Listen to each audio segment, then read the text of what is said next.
In the previous video, we saw how to capture a sales invoice, attach a signed GRV, and pay the customer invoice.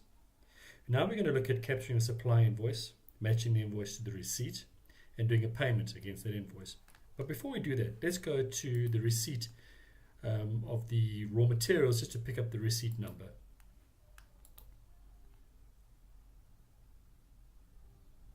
The receipt number was 2004, and it was the receipt of the raw materials.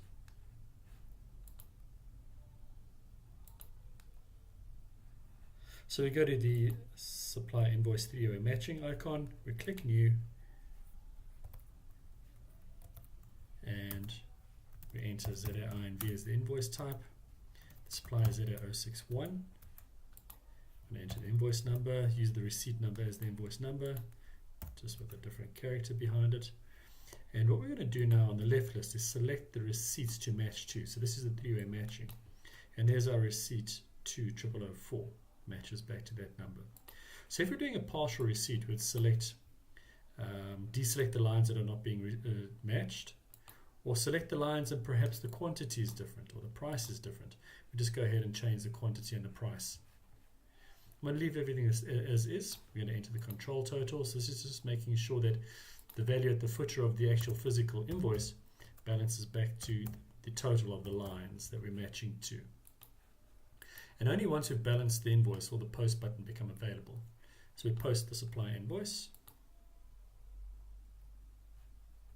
invoice number 12. Let's go and pay that invoice. So we go to supplier payments, we click new, it's ZA061. Put a reference in, the bank that we're paying out of is FNB.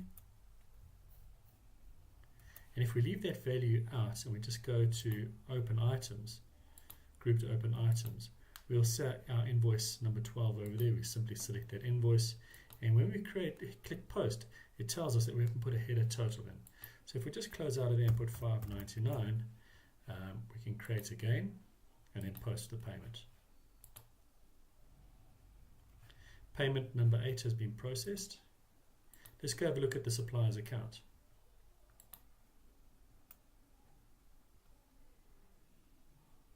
If we go down to BP situation, we scroll down, we can see there's no open items because we paid that last invoice. The aging is 0, and if we go to last operations, we'll see over there last payment was for $5.99. The last invoice was invoice number 12. So all the last transactions and the stats are recorded in this tab. What we can also see here is average payment lead time, early late payment values, unpaid average days,